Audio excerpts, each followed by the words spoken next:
Assalamualaikum warahmatullahi wabarakatuh. Perkenalkan saya Elma Jafira. Di sini saya akan membuat video tentang mata kuliah pengorganisasian dan pemberdayaan manusia. Di sini saya akan membahas 5 soal.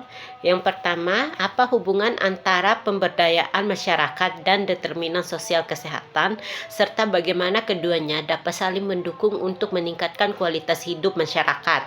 Jawabannya, pemberdayaan masyarakat dan determinan sosial kesehatan saling berkaitan erat dalam menciptakan lingkungan yang lebih sehat.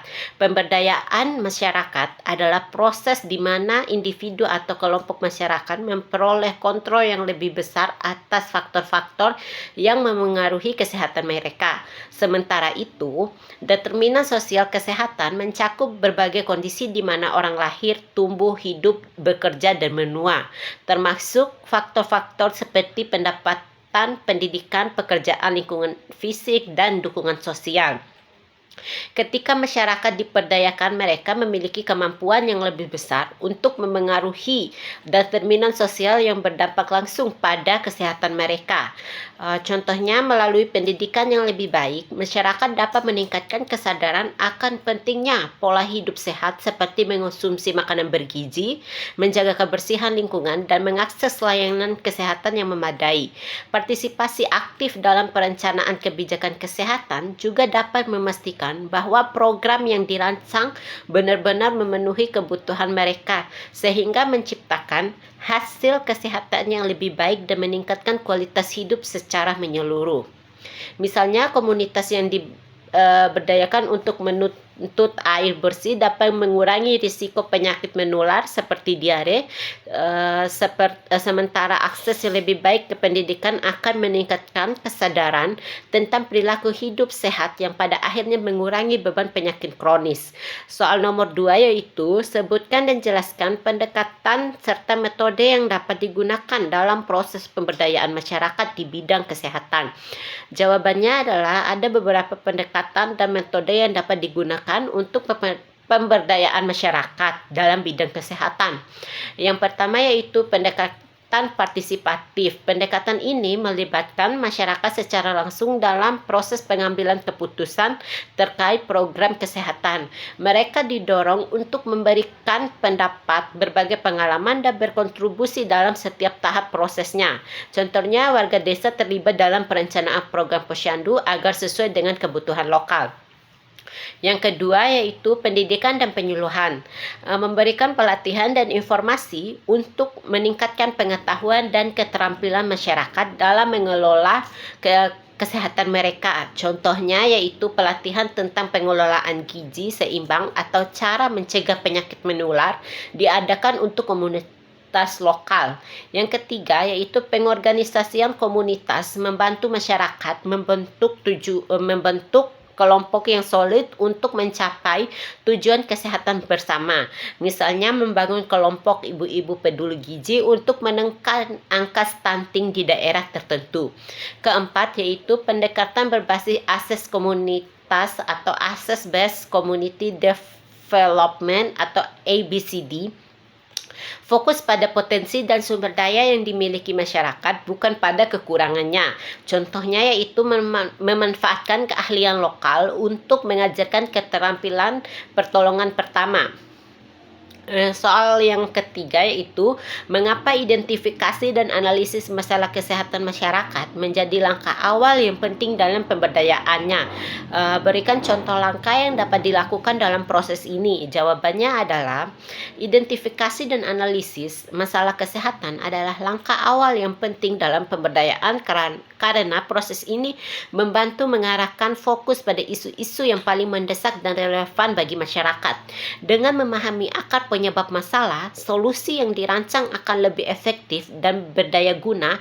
Misalnya, mengidentifikasi bahan tingginya angka penyakit pernapasan di suatu daerah disebabkan oleh pencemaran udara, kemungkinan pengambilan tindakan untuk mengurangi emisi polusi. Langkah-langkah dalam proses ini meliputi melakukan survei kesehatan, yaitu mengumpulkan data tentang status kesehatan masyarakat melalui kuesioner atau wawancara. Yang kedua, diskusi kelompok terfokus, yaitu mengundang anggota masyarakat untuk berbicara tentang masalah kesehatan yang mereka hadapi. Selanjutnya, pemetaan partisipatif menggunakan peta untuk menandai area yang memiliki masalah kesehatan tinggi, seperti daerah dengan akses air yang bersih yang terbatas. Analisis data, mengkaji hasil survei dan diskusi untuk menemukan pola-pola yang dapat dijadikan dasar kebijakan. Soal selanjutnya yaitu soal nomor 4, apa peran fasilitator dalam tahap formulasi, implementasi, dan evaluasi kebijakan kesehatan? Jelaskan dengan contoh konkret di setiap tahapnya. Fasilitator memiliki peran penting di setiap tahap siklus kebijakan kesehatan. Yang pertama yaitu tahap formulasi. Fasilitator membantu mengumpulkan masukan dari masyarakat dan pihak terkait untuk merumuskan kebijakan yang sesuai dengan kebutuhan mereka. Contohnya yaitu memfasilitasi pertemuan warga untuk mendiskusikan prioritas kesehatan seperti menyediakan layanan imunitas yang lebih luas. Kedua, tahap implementasi. Fasilitator mendukung pelaksanaan kebijakan dengan memandu proses pelatihan dan distribusi sumber daya. Contohnya yaitu mengadakan pelatihan bagi kader kesehatan tentang cara menggunakan peralatan medis di posyandu. Yang ketiga yaitu tahap evaluasi. Fasilitator membantu mengukur dampak kebijakan dan memastikan bahwa pelajaran yang didapat dapat digunakan untuk perbaikan. Contohnya yaitu membantu menyusun kuesioner untuk mengevaluasi efektivitas kampanye pencegahan demam berdarah. Soal terakhir yaitu soal nomor 5, dalam situasi di mana masyarakat kurang terlibat dalam penyusunan kebijakan kesehatan, apa langkah yang dapat dilakukan fasilitator untuk meningkatkan dan partisipasi masyarakat? Jelaskan pendekatan yang sesuai. Ketika partisipasi masyarakat rendah, fasilitator dapat mengambil beberapa langkah berikut ini untuk meningkatkan keterlibatannya. Pertama yaitu meningkatkan kesadaran melalui edukasi dan kampanye.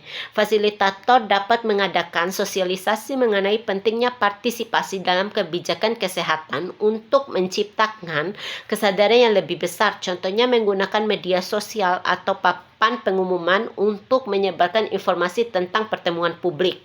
Yang kedua yaitu memperkuat kemampuan masyarakat, memberikan pelatihan tentang proses kebijakan dan keterampilan advokasi agar masyarakat lebih percaya diri dalam berpartisipasi. Contohnya menyelenggarakan lokakarya tentang cara menyuarakan kebutuhan kesehatan kepada pemerintah. Yang ketiga yaitu menggunakan metode partisipatif, mendorong dialog terbuka di mana masyarakat dapat berbagi pendapat. Contohnya mengundang masyarakat ke forum diskusi untuk mendesain program sanitasi yang sesuai. Yang keempat, melibatkan pimpinan lokal. Fasilitator dapat bekerjasama dengan tokoh masyarakat yang memiliki pengaruh kuat untuk mendorong keterlibatan warga. Contohnya yaitu mengundang kepala desa atau pemuka agama sebagai pembicara dalam kegiatan kesehatan tersebut. Sekian pemaparan materi dari saya. Wassalamualaikum warahmatullahi wabarakatuh.